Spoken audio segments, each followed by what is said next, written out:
Hello my dear students of class 10th.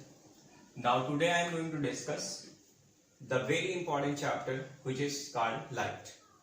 आज हम लोग लाइट से रिलेटेड जो फंडामेंटल्स जो थ्योरीज हैं उसको सीखेंगे और लाइट के कुछ फेनोमेना भी यहाँ पे स्टडी करेंगे जो कि आपके कंसेप्ट को पूरी तरह से क्लियर कर देंगे। तो डेफिनेटली आपको ये लेक्चर बहुत ही पसंद आने वाला है और मैं जो है डेफिनेटली एक ऐसा जो है कंटेंट प्रोवाइड करूंगा जिसके अंदर आपको पक्का है इंटरेस्ट आएगा। क्लियर? तो सबसे पहले मैं स्टार्ट करता हूं कि बेसिकली लाइट है क्या। देखिए लाइट के बारे में जो सबसे जनरल डेफिनेशन है वो ये है कि light is a thing through which we can see the colourful world. Clear? मैं यहां पे लिख रहा हूं कि light is a thing through which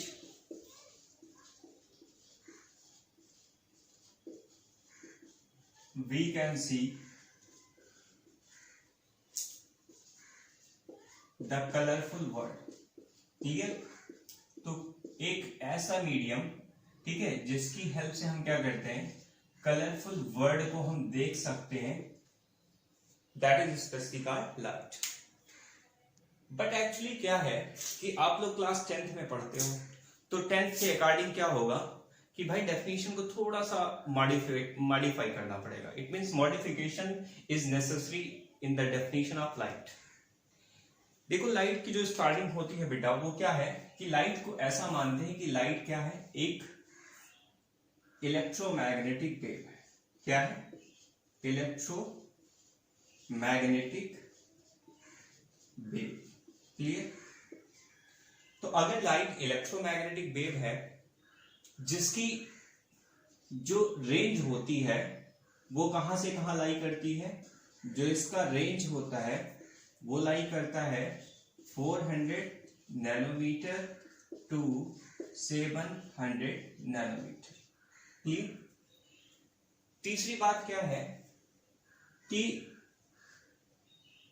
इसके साथ हम कलरफुल वर्ल्ड को देख सकते हैं, तो we can see the colourful world. Clear? It means इन तीनों टर्म को अगर एक साथ कंबाइन करके डिफाइन किया जाए तो लाइट की डेफिनेशन कुछ इस तरह से फॉर्म होती है कि light is a form of electromagnetic radiation या electromagnetic wave whose ranges lies between 400 nanometer to 700 nanometer and through which we can see the colorful world around us। बात समझ रहे हो? ये तीनों पॉइंट्स लिखने का मेरा क्या था, एक पर्पस था। क्या था? इस पर्पस से हम एक डेफिनेशन चाहते थे और वो डेफिनेशन हमको मिल गई। क्या मिली कि light is A type of electromagnetic wave whose ranges lies between 400 nanometer to 700 nanometer and through which we can see the colorful world around us। मतलब है दुनिया में अगर आप लाइट का इमेजिनेशन अगर सोच लें ऐसा कि लाइट नहीं है तो आप वर्ल्ड को इमेजिन नहीं कर सकते हो। Even you can't imagine the world without light। भले ही आपके पास क्या है, ह्यूमन आईज है, कोई दिक्कत नहीं है, लेकिन अगर आपके पास लाइट नहीं है, मीडियम नहीं है, तो आप मीडियम से किसी चीज को ऑब्जर्व नहीं कर सकते हैं। क्लियर? जैसे नाइट होता है तो नाइट में भी क्या करते हैं, लाइट जलाते हैं। ठीक है? तो लाइट ये हमको जो लाइट है हमारी वो एक्चुअली बेसिकली तो इसे कहते हैं नेचुरल लाइट, है ना, क्योंकि जो लाइट आपकी होती है दो तरह की होती है। एक कैसी होती है, एक तो होती है तुम्हारी नेचुरल और दूसरी क्या होती है, आर्टिफिशियल होती है। तो नेचुरल और आर्टिफिशियल लाइट में सबसे ज्यादा इंपॉर्टेंस किसका है, कोई पूछे तो आप कहोगे सर नेचुरल लाइट का सबसे ज्यादा इंपॉर्टेंस है। ऐसा नहीं है आर्टिफिशियल का इंपॉर्टेंस नहीं है, बट रियलिटी में अगर देखा जाए तो नेचुरल लाइट का सबसे ज्यादा इंपॉर्टेंस है। क्लियर? अब बात करते हैं भाई इस लाइट को डिफाइन किसने किया था। तो आपको भी पता होगा, बड़े ही फेमस साइंटिस्ट थे सर आइजैक न्यूटन। क्लियर? जिनको हम क्या बोलते हैं, फादर ऑफ द फिजिक्स भी बोलते हैं। क्या बोलते हैं? Father of physics. क्लियर? तो फादर ऑफ फिजिक्स किसको माना जाता है, न्यूटन को माना जाता है। न्यूटन ने क्या किया था, न्यूटन ने जो है इस थ्योरी को डिफाइन किया था। ठीक है, लाइट की थ्योरी को डिफाइन किया था और लाइट को उन्होंने डिफाइन किसके थ्रू किया था? एक पार्टिकल था जिसको हम बोलते हैं कार्पसल्स। क्या बोलते हैं? कार्पसल्स। ठीक है, अब बोलेंगे सर ये कार्पसल्स क्या होते हैं, तो मैं आपको बताना चाहूंगा कि जो आपके डस्ट पार्टिकल होते हैं, जो डस्ट पार्टिकल होते हैं, वही डस्ट पार्टिकल्स को ही हम क्या बोलते हैं? कार्पसल्स बोलते हैं।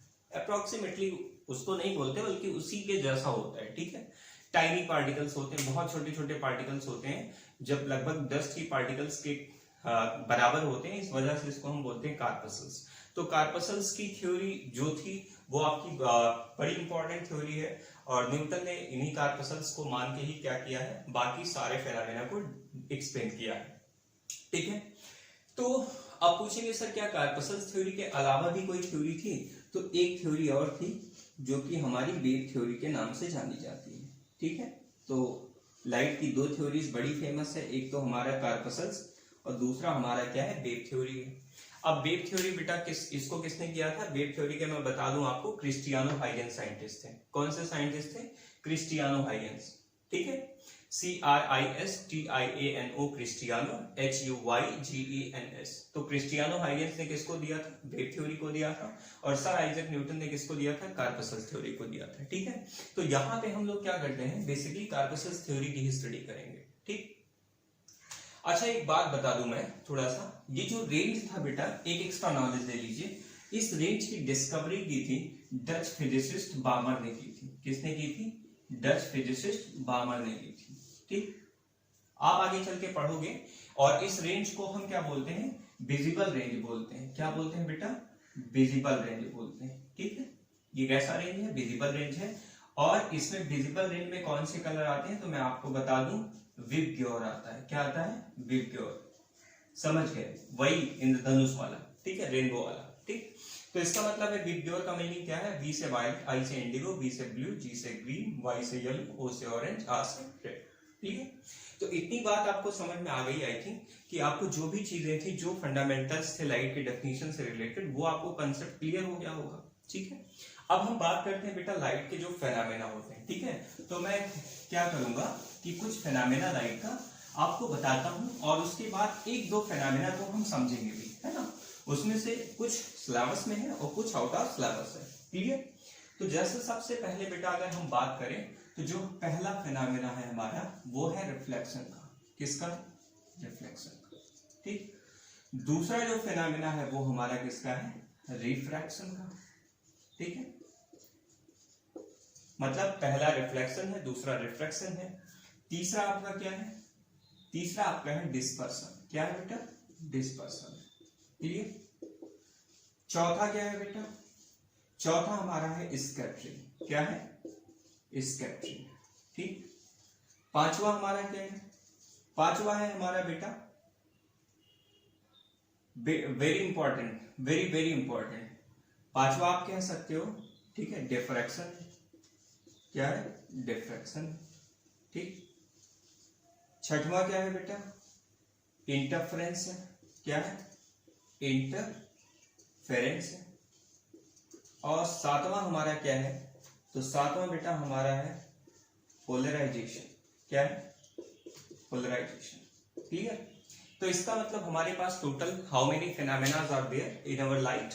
There are 7 phenomenas: reflection, refraction, dispersion, scattering, diffraction, interference, polarisation. ये इतने फेनोमेना हमारे लाइट के अंदर आते हैं, और इसमें से हम क्या करते हैं? इसमें से हम 4 फेनोमेना की स्टडी करते हैं। इट मींस 4 फेनोमेना स्टडी करते हैं किसमें? क्लास 10th में। और ये जो 3 फेनोमेना स्पेशली होते हैं, ये क्लास 12 से रिलेटेड है। ठीक है, मतलब ऐसा नहीं है कि ये 10th में नहीं आएगा, थोड़ा बहुत नॉलेज आप ले सकते हो इसका। ऐसा नहीं है कि आप 10th में हो तो नहीं पढ़ सकते हो, थोड़ा बहुत नॉलेज आप इसका ले सकते हो, और डेफिनेटली मैं आपको बता दूंगा थोड़ा बहुत नॉलेज। उसके साथ साथ मैं क्या करूंगा? रिफ्लेक्शन, रिफ्रैक्शन, डिस्पर्सन, स्कैटरिंग, इन 4 जो फेनोमेनास हैं, 4 फेनोमेनास, इनको मैं थोड़ा सा डीप में जाऊंगा, डीप में एक्सप्लेन करूंगा, जिससे कि आपको इनकी प्रॉपर एक जो इमेज है वो आपके माइंड में आ सके। डेफिनेटली। तो देखिए, सबसे बड़ी चीज ये होती है कि हमको टॉपिक समझ में आना चाहिए, है ना। जब तक टॉपिक नहीं समझ में आएगा, जब तक हम उसके लॉजिक को या उसके कंसेप्ट को हम नहीं ग्रिप उस पर बना सकेंगे। तो सबसे बड़ी चीज है कि हमको क्या पढ़ना है, क्या हमको नहीं पढ़ना है, ये चीज भी तो हमको मालूम होनी चाहिए ना। तो चलिए, इतना आइडिया अगर आपने ले लिया तो सबसे पहले हम बात करते हैं बेटा रिफ्लेक्शन की। ठीक है, सबसे पहले हम किसकी बात करेंगे, रिफ्लेक्शन की बात करेंगे। अब देखिए रिफ्लेक्शन मेरा है क्या।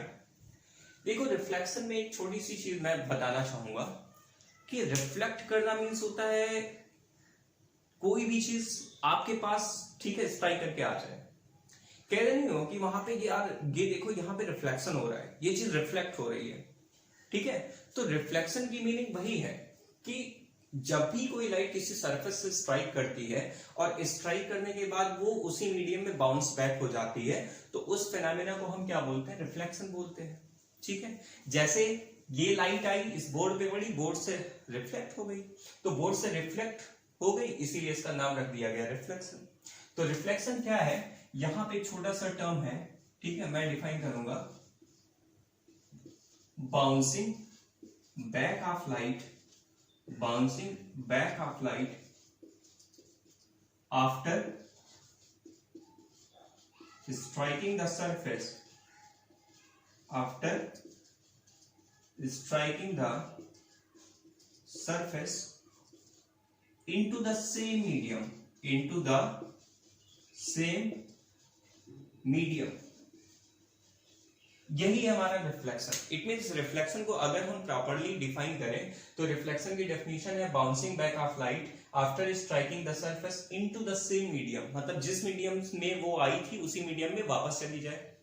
इस फेनोमेना को क्या बोलते हैं, रिफ्लेक्शन बोलते हैं। क्लियर। अब देखो मैं थोड़ा सा यहाँ पे लॉजिक समझाऊंगा। मान लो मेरे पास ये प्लेन है बेटा, ठीक है, ये क्या है हमारा प्लेन है, जिसको कि हम इंटरफेस भी बोलते हैं। ठीक है, इसको हम क्या बोलते हैं, इंटरफेस बोलते हैं।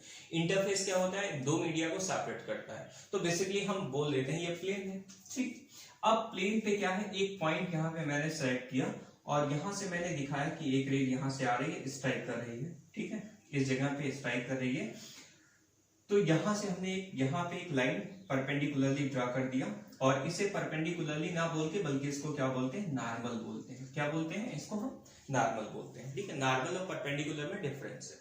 नॉर्मल क्या करता है, हर जगह से 90 बनाता है। नॉर्मल देखो इधर से भी 90 बना रहा है, ठीक, नॉर्मल इधर से भी 90 बना रहा है।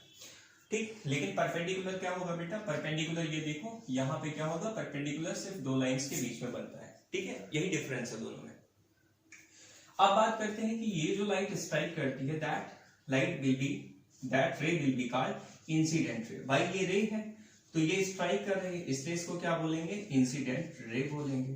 ठीक है, अब अगर ये रिफ्लेक्ट होके वापस चली जाए उसी मीडियम में, तो ये इस मीडियम में वापस चली गई, इसलिए इसका नाम हमने रख दिया रिफ्लेक्टेड रे।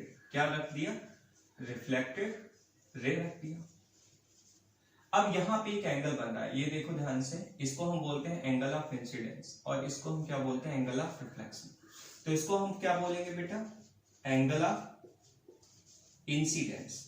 ठीक है, इंसिडेंस, और इसको हम क्या बोलेंगे, एंगल ऑफ रिफ्लेक्शन बोलेंगे। ठीक है, ये छोटे छोटे टर्म है जो आपको समझ के रखने हैं। ठीक, एंगल ऑफ रिफ्लेक्शन। ठीक है, इसको क्या बोलते हैं बेटा, इसको बोलते हैं पॉइंट ऑफ कोइंसिडेंस। इसे क्या बोलते हैं, पॉइंट ऑफ कोइंसिडेंस। ठीक है, ये बहुत इंपॉर्टेंट है। ठीक है, पॉइंट ऑफ कोइंसिडेंस आपका बहुत इंपॉर्टेंट पॉइंट है। ठीक, अब देखो है क्या कि जब ये लाइट यहां से स्ट्राइक करती है इस पॉइंट ऑफ कोइंसिडेंस पे और यहां से ये रिफ्लेक्ट होके वापस चली जाती है, then this phenomena is called basically reflection. इसको क्या बोलते हैं बेटा, रिफ्लेक्शन बोलते हैं। अगर इसके बाद हम बात करें कि भाई ये इंसिडेंट रे, रिफ्लेक्टेड रे, ये नॉर्मल आपको बताना है, डिफाइन करना है। ठीक है, लॉ के टर्म में, तो रिफ्लेक्शन के दो लॉज होते हैं। ठीक है, तो इसमें रिफ्लेक्शन के जो लॉज है वो मैं इधर लिखना चाहूंगा। ठीक है, जिससे कि आपको सारी चीजें क्लियर होती है। ठीक, तो मैं यहाँ पे लिख रहा हूं कि लॉ ऑफ रिफ्लेक्शन एक्चुअली होता क्या है। देखो यहाँ मैंने लिखा लॉ ऑफ रिफ्लेक्शन। अब इन्होंने क्या किया, टू लॉज जनरेट किए, गवर्न किए। किसने, न्यूटन ने। तो न्यूटन ने अपने जो दोनों लॉज गवर्न किए, वो उसमें से पहला लॉ क्या था कि incident ray, reflected ray and normal are lie in the same plane. पहला लॉ था। क्या था, इंसिडेंट रे, उसके बाद रिफ्लेक्टेड रे एंड नॉर्मल, ठीक है। All lie in the same plane, all lie in the same plane, ठीक है। तो एक ही प्लेन में लाई करते हैं। और दूसरा क्या था बेटा, बहुत इंपॉर्टेंट है ये, वेरी इंपॉर्टेंट लॉ है। इसको हम ये बोलते हैं कि जो एंगल ऑफ इंसिडेंस होता है वही एंगल ऑफ रिफ्लेक्शन होता है। तो angle i is equal to angle r. आप स्मॉल आई से यूज कर रहे हो, इसको स्मॉल आई से यूज कर लीजिए। मतलब angle of incidence, angle of reflection always becomes equal, हमेशा इक्वल होते हैं। ऐसा नहीं होगा कि कोई एक ज्यादा हो जाए दूसरा कम हो जाए, मतलब ये लॉ हमेशा होल्ड करेगा। बात समझ रहे हो मेरी? तो यहाँ पे इतनी बात आपको समझ में आई। अब एक मैं बात बताना चाहूंगा, ये एक प्लेन में लाई का मतलब क्या होता है। ये देखो बेटा, एक बोर्ड के नॉर्मल एक प्लेन होगी ना, इस बोर्ड के नॉर्मल ये प्लेन होगी, उसी प्लेन में तो ये देखो ऐसे लाइट अगर आती है तो उसी प्लेन में तो आती है। ये बोर्ड के नॉर्मल वाली जो प्लेन है, इमेजिनरी प्लेन, उसी प्लेन में तो लाइट आती है। तो ये लाइट आई और यहाँ स्ट्राइक की और स्ट्राइक करके रिफ्लेक्ट हो गई, मतलब एक ही प्लेन में। तो ये नॉर्मल जो इसका होगा, इस बोर्ड के नॉर्मल ये वाली प्लेन, ठीक है भाई, ये नॉर्मल है। तो यहाँ इंसिडेंट ऐसे गई और ऐसे रिफ्लेक्ट हो गई, तो मतलब वो एक ही प्लेन में लाई करते हैं। बात समझ रहे हो मेरी? कभी ये मत सोचना कि सर बोर्ड में फिगर बनाया तो बोर्ड में ही लाई करेगा। डेफिनेटली ऐसा कुछ नहीं है कि बोर्ड में वो लाई करे। तो आपको मैं बता दूं नॉलेज के लिए कि बोर्ड में कभी भी लाई नहीं करेगा बेटा, है ना। 2D में कभी लाई नहीं करता है, 3D फिगर होता है ना। 3D को इमेजिन करो, ठीक, कि लाइट ऐसे आ रही है, बोर्ड पे स्ट्राइक करे, वापस जा रही है, clear. And that plane is normal to this board. जो प्लेन है हमारा वो कैसा है, नॉर्मल है इस बोर्ड के। बात समझ में आ गई? चल अब भाई एक मैं बात बता दूं बेटा, कि जो रिफ्लेक्शन होता है ना, वो सरफेस पे भी डिपेंड करता है। किस पे डिपेंड करता है? सरफेस पे भी डिपेंड करता है। देखिए बड़ा ही इंपॉर्टेंट कंसेप्ट, ठीक है। कैसे हम सरफेस पे डिफाइन करेंगे कि हमारा रिफ्लेक्शन कैसे सरफेस पे पता चलेगा कि डिपेंड करता है। देखो क्या है कि सरफेस दो तरह के होते हैं। एक तो बेटा होता है रेगुलर सरफेस, कैसा होता है, रेगुलर। दूसरा सरफेस कैसा होता है, इरेगुलर होता है। कैसा होता है, इरेगुलर, ठीक है। अब बात करते हैं भाई कि रेगुलर सरफेस और इरेगुलर में डिफरेंस क्या है। तो ये देखिए, रेगुलर का मतलब होगा बेटा ये, ऐसे मैंने क्या किया, ठीक, बनाया, मतलब है यहाँ पे आयरन ऑक्साइड की पॉलिशिंग कर दी जाती है। आयरन ऑक्साइड की क्या कर दी जाती है, पॉलिशिंग कर दी जाती है, ठीक, जिसकी वजह से क्या होता है, इसका एक फेस ब्लॉक हो जाता है। अब दूसरा फेस ओपन है। तो जब यहां से लाइट आएगी, तो लाइट आती है तो स्ट्राइक करने के बाद ये सीधी चली गई ऐसे, ठीक है। यहां बीच में आपने क्या किया, एक नॉर्मल यहां पे ड्रा कर दिया, ठीक। अब सरफेस अगर इरेगुलर है तो इरेगुलर सरफेस कुछ ऐसा भी हो सकता है, टेढ़ा मेढ़ा, ठीक है। अब यहां भले ही तुमने पॉलिशिंग कर दी हो, लेकिन सरफेस तो भाई इरेगुलर है ना। तो ये बेटा, ये जो हमारी वाल है ना, ये इरेगुलर सरफेस में आती है। क्यों? क्योंकि जब इसको माइक्रोस्कोप से देखोगे तो बहुत छोटे छोटे पोर्स दिखेंगे।